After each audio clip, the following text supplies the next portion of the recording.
for it. So even Like like meeting his dad and all that shit, he had closure on all fronts. the very first time I saw that movie, after the cabin scene, I was already convinced he was gonna die. And Yeah, and the reason I was convinced of it was because of the fact that they set it up like, one, he didn't really want to take part in the battle, and two, after the whole disaster, he was really the only person to come out of it with anything like positive. truly positive, right? So like his life is really where he wanted it and needed it to be all this time, and where Potts was trying to get it to. So like I'm like, oh yeah, that's gonna be a collapse. And then they foreshadowed it again when he actually went back to Avengers headquarters, and he was like, look, I gotta protect mine at all What's costs. mine? So Yeah, they're like, we can do this, but I can't lose mine. I'm like, oh yeah, like you can't say nothing like that in a movie and not die or have something happen to you. So yeah. And what his dad said about he hopes to have a daughter because he doesn't want his son because a better chance of men like him and where his yeah, self interest always meant more than what's better for everyone. And then yeah. even when Doctor Strange talked about if I tell you what's going to Oh yeah, I happen, knew for sure then. yeah, Yeah, when he said that, I knew for sure it was a rap then. it was a truly selfless act. And I have to say, I mean, I think that Marvel and Robert Downey Jr. had like the perfect marriage at the perfect time. I think they saved each other.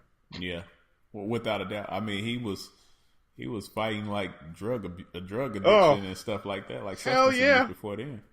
He was getting high every 5 minutes, and like we thought that one of the most talented actors were never going to realize any of his potential.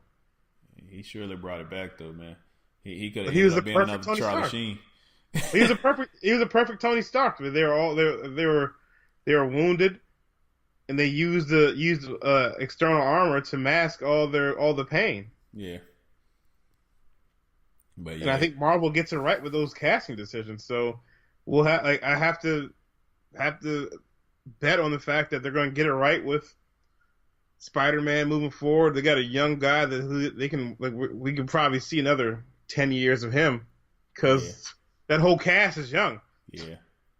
And then Black Panther and everything else, you know. I think every casting decision so far I like. The only one that I'm still kind of wobbly on is Captain Marvel. Same here. I'm not sold on Brie Yeah, Larson I'm not as sold on that. Like I'm just not completely sold on her as Captain Marvel. she can't But run for shit. But yeah, I mean, there's just so many things that I like. I could just think of so many other actors that I feel like may have been able to do a better job. But I mean, like you said, you kind of got to trust them on to see where it goes. But I would say up until this point, I was like, all right, they made pretty good casting decisions across the board. Even when you look at how they brought in, they switched out Hulk after the first Hulk, and that surely got the right Thor, surely got the right Captain America. Like all the casting decisions were almost damn near amazing. perfect. Like Yeah. they were on point. Yeah. So like this is really the only one I'm ever looking at, and I'm like, I don't know if I see this. Me neither. And even though like I may not have liked the first Thor as much as I like Ragnarok, which Ragnarok is one of my favorite Marvel movies, I still could see Hemsworth being like the good fit for him. I was like, this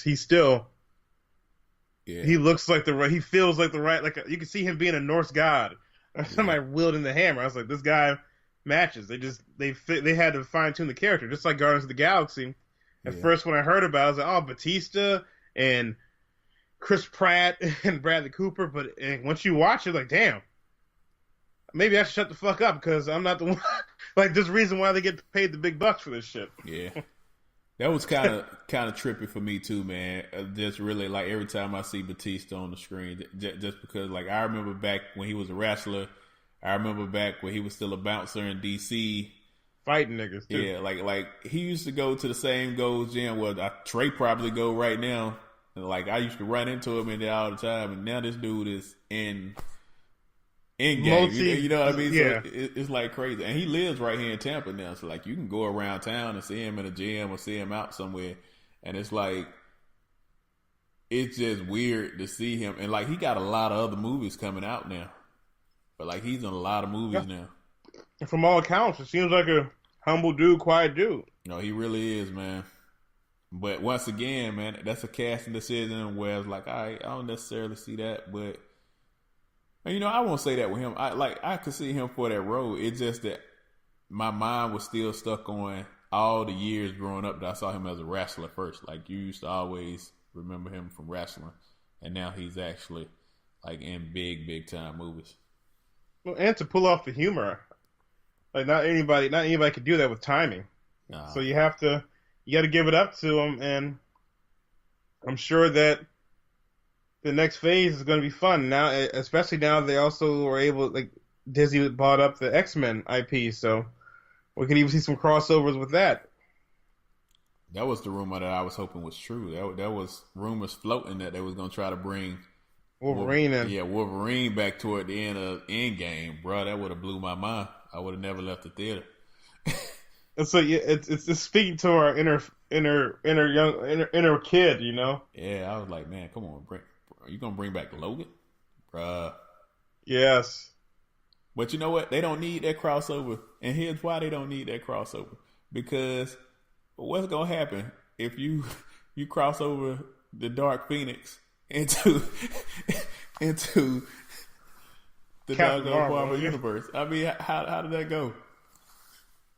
I hate the Dark Phoenix, so whatever. Bruh, all that power though. I'm not just a fan, but all that power ain't no joke, bro. It's a ton of power. I never liked Jean Grey. So I can agree with that. I can agree with that. Even every character that I never had play her, I've always been like, man, I don't know.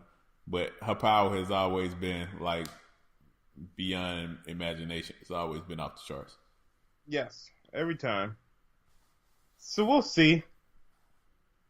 I'm here for whatever we got next. Better be good. So let's transition to some other shit. Villain talk. Well, even with Thanos, who's your favorite? Who's been your favorite villain in the Marvel universe, or favorites? Yeah, I'm not gonna limit you to one. I mean, I only really got two favorites, and that is Killmonger. We agree on that. Obviously, Killmonger is number one for me in the villain world. I mean, what you gonna do? Revive me so you can chain me? No. Kill my ass. Bury me in shit. Bury me in the ocean. Because even my ancestors that jumped from the ship knew that death was better than bondage. Hardest line. Hardest line. And of course, Thanos. Because not only was he give people hands, he had them lines for them too. You couldn't live with your own failure. And where did that lead you? Back to me. Oh, man. Come on, man. Yeah. Thanos was the shit, man. Like I gotta respect Thanos too, because even more so than Killmonger, Thanos had ridiculous hands. Like, he was putting hands on people. Sometime it was brute strength, sometime it was skill, but like every time you thought his ass was whooped beyond repair, he put hands on you. Yeah.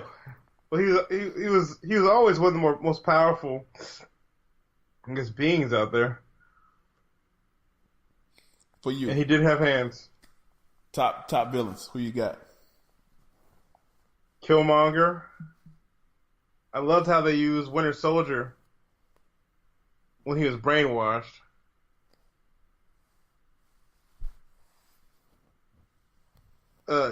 The secretary, who's now the secretary, but in the first Iron Man, he was like the bad guy. Yeah. Let's see. He was like the VP. Thanos. Yeah. Thanos, because there are a lot of similarities between Thanos and Killmonger, personality-wise. Yeah. But it's just that their thinking was also so flawed that you knew it was never for the greater good. It was always about there was a narcissistic aspect to them. Yeah. That they were always catering to, because they would pay lip service to a lot in case of Killmonger. He wanted to liberate black people around the world while also just trying to be a colonizer. Yeah. So that all that was the same thinking that he felt was impressing him. And Thanos was also wanted to wipe out 50% of the world of the universe for resources so he can enjoy them more, but he didn't.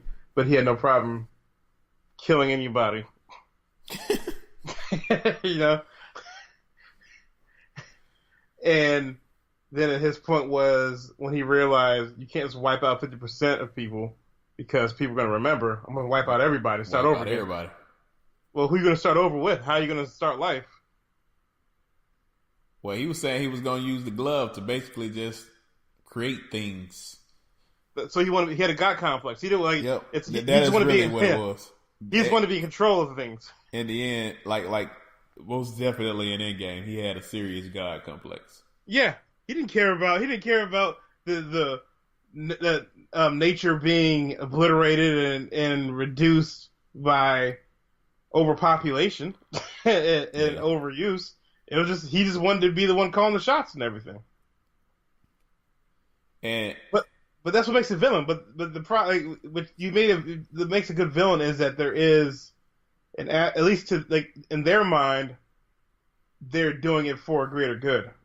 Yeah, I mean they tie their ego to a principle. Yes, that's usually a valid principle, but yes, the means to achieving it is not the right way to go about it. And it's always interesting because, I mean, even looking at it from a factual standpoint, most of what they're saying is typically true and would more than likely typically come to pass. And there's really no easy way to get to any resolution, but the way that they're trying to get to it is most definitely not the way to go about it. Yes. And like on top of that, like I was really sitting back thinking about it, and like he didn't just wipe out 50% of the universe. Like he wiped out 50% of all life. All living things. Yeah, exactly, in the universe. And I'm sitting there and I'm thinking about that. And I'm like, well, you wiping out stuff that's not going to remember anyway. You know what I mean? like, yeah. That's not even going to matter. Like, you just wiping out 50% just for the sake of it. And it's like, all right. And is 100% of fucking hummingbirds really draining the resources of the planet? Yeah. Like there's a way to do that, really. There's a way to do that, really. I mean, even if you look at Earth alone and you look at the population, it's not even the mass majority of Earth that's ruining. It's fucking countries. Exactly. It's most modernized nations. It's not the mass majority of the world, but you only got to have so many modernized nations to pretty much like ruin everything else. It's never a situation where it's everybody ruining things. It's a situation where it's a select few countries or individuals that's making it bad for pretty much everybody. Yeah. So wiping out 50% would like that's never going to solve it. What if you wipe out 50% and then everybody just moved to the modernized nations? Then you just still fucked. So and it's totally indiscriminate. Like it's a lottery. 50%. Like you don't know who you're taking where the 50% is coming from. And that was Ronan's point. And that was another one of the hardest lines of all time. Everybody got Thanos. You got me. Hard. That was a hard line. Hard as shit. Ronan he should have been around the whole time. That would have made things much more interesting. I also think Loki was an interesting villain. But I think that the villain that they probably gave the most depth to is Killmonger. Yeah, without a doubt. I mean, they kind of built how the movie. It was a perfect universe. Yeah. The way they wrote that, like they built everything around like his ideology and how he saw things and why he came to where he was at. Like it wasn't just the fact that society was screwed against black people and he wanted to fix it by weaponizing them and being at the top. You also had him fatherless, killed by basically his own.